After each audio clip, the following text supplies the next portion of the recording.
한편 숙명여고는 쌍둥이의 성적 0점 처리와 함께 전 교무부장의 파면을 진행할 예정입니다. 학생부 종합 전형. 굉장히 부담스럽겠어요, 학생들 입장에서. 학생들의 교과만 하기에도 벅찬데 비교과를 부담스럽게 해야 되다 보니까 취지에서 많이 벗어났다고 봐요.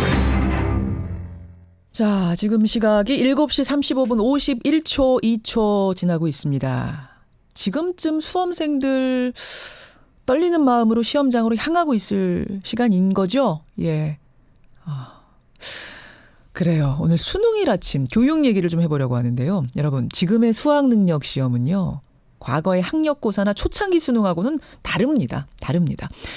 전체 대학에서 수능 시험만으로 학생을 뽑는 비율은 23%밖에 되질 않아요. 이걸 정시 이렇게 부릅니다.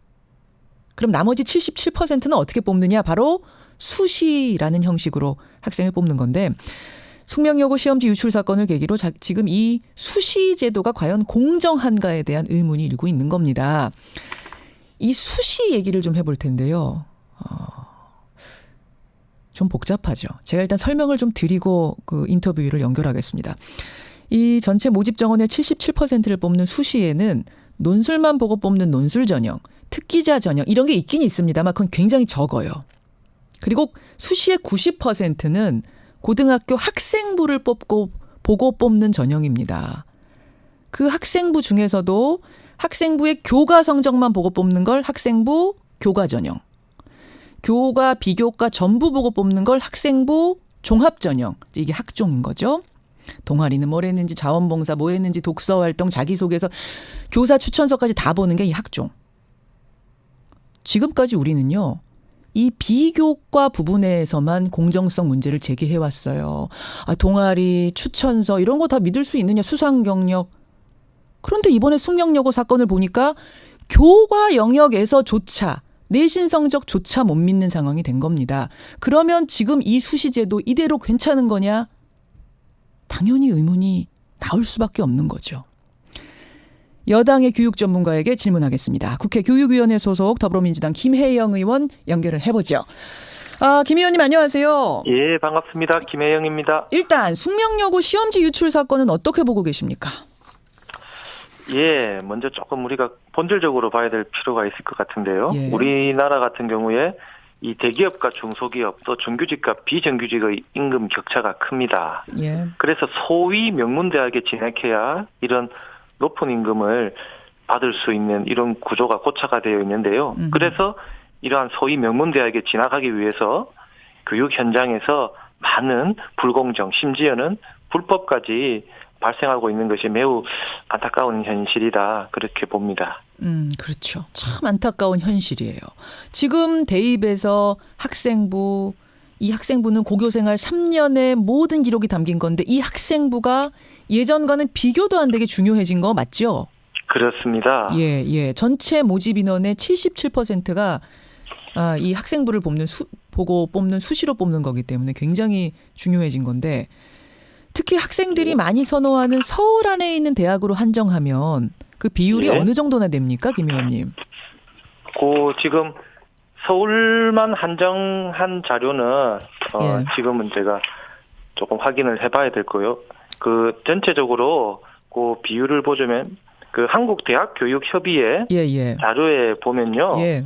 오는 2019학년도 경우에 이 전체 대입 정원이 한 34만여 명 됩니다. 예. 그중에 8만 5천 명 정도가 이 수시 안에 학생부 교과 전형, 학생부 종합 전형 이런 여러 가지가 있지 않습니까? 예. 그중에 요즘 특히 문제가 되는 학생부 종합 전형을 보면은 이 학종을 통한 입학 정원이 전체의 한 24.4% 정도 이렇게 됩니다. 학종은 그렇고 예. 이거를 이제 학생부 교과 전형까지 다 합치면 77%. 다 합치면 한 70% 이상을 지금 차지하고 있습니다. 그러니까 학생부로 가는 게 한 77%가 되는 거예요, 여러분. 그리고 지금 그렇습니다. 서울 안은 조금 더 확인이 필요하다고 하셨는데 예. 제가 확인해 본 바로는 서울 안에 있는 대학만 해도 비슷해요. 이 비율이 크게 다르지 않습니다. 70% 됩니다. 비슷할 겁니다. 예. 자, 그 정도가 되면 결국 학생부라는 것은 공정하게 관리가 돼야 한다는 얘기인데 과연 그런 것인가? 김 의원님. 예. 우선 이 교과, 비교과 중에 비교과 영역부터 보자면 예. 비교과 영역은 이미 학종 초기부터 수시 초창기부터 공정성 문제가 일었던 거 맞죠? 그렇습니다. 어떤 것들 기억나세요?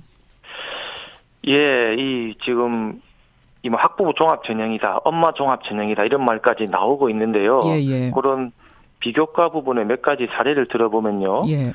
이 서울의 모 대학교 소속 교수가 이 자녀의 학종을 위해서 자신이 지도하던 제자의 논문을 통째로 자녀에게 전달했다는 그런 강한 의혹도 있고요. 예. 그리고 이 교수의 자녀는 이것을 이용해서 소논문 활동으로 또 외부 단체에서 주는 뭐 상을 받는 경우, 또 이 교내상을 보면은 이 학종에 이게 수상 경력도 기재를 하게 되는데요. 예. 자료를 보면은 한 학생이 교내 수상을 88개를 받은 경우가 있습니다. 기가 막힌 사례 있었죠. 맞아요. 예. 기억납니다. 그리고 2017년을 보면은 전국 2,000여 개 학교 중에서 이 62%의 1,400개 정도의 학교가 학생 수보다 많은 상장을 발급하는 등 이런 상장 몰아주기 폐단이 지금 발생을 하고 있고요. 예. 또 이런 것을 컨설팅하는 사교육 시장이 굉장히 큰 규모로 지금 발생해 있습니다. 맞습니다. 그래서 자기소개서 같은 것을 50만 원, 100만 원씩 받고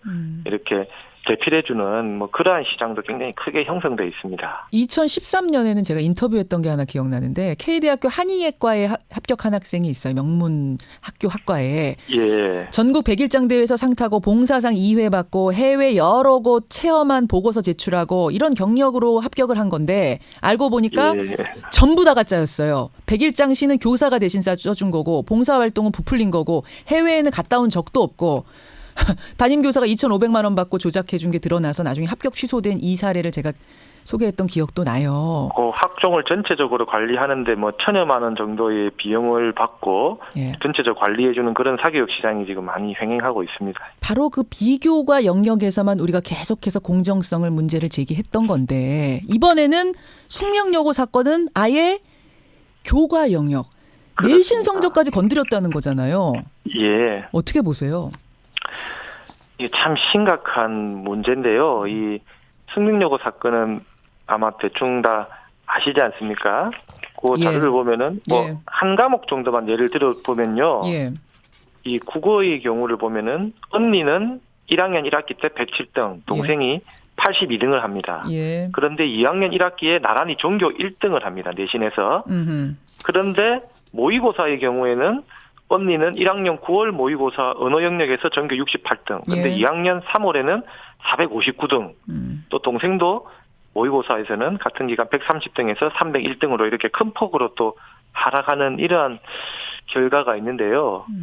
그래서 이러한 지금 이 교과 부분에 대해서도 굉장히 국민적으로 이 신뢰도가 많이 추락한 상태입니다. 많이 추락한 상태죠. 그런데 또 하나는요. 설사 고등학교에서 공정하게 다 기재를 했다고 치더라도 대학에서 또 공정하게 뽑는가 이것도 의문이란 말씀을 많이들 하세요. 한 교사분하고 제가 인터뷰를 했더니 그분 얘기가 학종으로 대학에 떨어진 그 학생한테 너는 뭐 때문에 떨어졌는지를 도대체 설명을 해줄 수가 없다. 이 A는 붙고 B는 떨어졌는데 A는 왜 붙고 B는 떨어졌는지를 설명할 방법이 없다. 깜깜이 전형. 이런 얘기들 하시거든요. 그 부분이 사실 지금 굉장히 또 문제가 되고 있는데요. 이 대학에서 그러한 자세한 내역을 공개하고 있지 않지 않습니까? 그렇죠. 그래서 학생들이 본인이 이제 왜 떨어지는지 모르는 그러한 결과가 지금 발생하고 있는데요. 그래서 차제에는 대학들의 이러한 입학 전형에 대한 어느 정도 평가 요소는 좀 공개할 필요가 있는 것 아닌가 그렇게 생각하고 있습니다. 그러니까 이게 이제 공정성, 우리 사회의 공정성이란 얘기로 귀착이 되는 건데 대입의 77%를 차지하는 수시, 이 수시가 이런 전형 이대로 계속 가도 괜찮은 건가라는 질문을 하게 돼요. 김 의원님. 물론 취지는 굉장히 좋습니다. 아니 댄스 동아리도 하고 수상도 하고 거기다 공부까지 잘하고 이렇게 다양한 아이를 그런 인재를 뽑겠다는 취지는 좋지만 이렇게 공정성이 담보 안 된다면 이대로 계속 가도 되는 겁니까? 공정성도 지금 담보가 지금 국민적 불신이 강하고 또 학생들이 제대로 이 뭐 학종을 준비하느라 또 교과목 공부할 시간이 없다 이런 말이 많이 나오고 있는데요. 지금 청와대 청원 게시판에도 정시를 100%로 하자 이런 주장이 굉장히 많이 올라오고 있습니다. 차라리 과거로 돌아가는 게 낫다 이럴 바엔. 그런 주장이 많은데요. 취지가 안 살 바엔 과거가 낫지 않느냐. 차라리 공정하기라도 한. 예, 그래서 이와 관련해서 지금 정부에서는 2022학년도 이후부터는 수능 위주 전형 비율을 지금보다 조금 올려서 30% 이상으로 하겠다 이런 것을 지금 밝혔는데요. 그러니까 지금 정시가 이제 23% 정도 되는데 이걸 예. 30%로 늘리겠다는 게 이번에 나왔던 안이잖아요. 나왔는데요. 근데 예. 지금과 같은 이 국민적 불신을 감안하면은 이 30%를 한다고 해도 좀 국민들이 좀 납득하지 어렵지 않을까 이렇게 생각도 되고요. 예. 그래서 저 같은 경우에는 지난달에 이런 학종의 공정성과 고교 내신의 신뢰도 제고를 위한 토론회도 개최를 했는데요. 이 자리에는 예. 정시 100%를 주장하는 단체들도 함께 참석을 하셨습니다. 그래서 제가 곧 이분들과도 토론회라든지 간담회를 좀 개최할 계획이고요. 교육위원회 위원으로서 예. 양쪽의 주장을 하시는 분들이나 단체의 의견을 모두 종합적으로 잘 수렴해서 좀 정말 우리가 나아가야 할 그런 입시제도가 어떤 것인지 좀 진지하게 제가 좀 살펴볼 생각입니다. 아이들을 입시 좀비로 만들어서도 물론 안 되겠죠. 그런데 지금 그걸 그렇게 해보지 말자. 책상 앞에만 앉아있는 아이들 만들지 말자라고 예. 도입한 학종이라는 것조차 책상 앞에 10시까지 앉아있고 그다음에 댄스 동아리를 또 하러 가야 되는. 그래서 애들이 뭐라 그러냐면 학종 기계라 그런대요. 자기들을. 그러니까 이게 교육의 정상화를 위해서 도입이 되었는데 지금 좀 이상한 방향으로 가는 것은 그런 우려를 많이 하고 있습니다. 아이들에 대한 과도한 부담, 거기에다 공정성까지 담보가 안 된다면 이것은 우리가 근본적으로 재고할 수밖에 없는 상황. 이 자체의 취지를 살리면서 재고할 개선할 방향이 있다면 좋겠고요. 그게 안 된다면 차라리 예전이 낫겠다라는 이야기가 나오는 이 상황에 대해서 정치인들이 깊게 생각하시고 오늘 수능날 다시 한번 좀 깊게 생각하시고 깊게 논의해 주시길 부탁드리겠습니다. 예, 고맙습니다. 고맙습니다. 예. 예, 수험생 여러분, 응원하겠습니다. 예, 고맙습니다. 더불어민주당의 교육 전문가세요. 김혜영 의원이었습니다.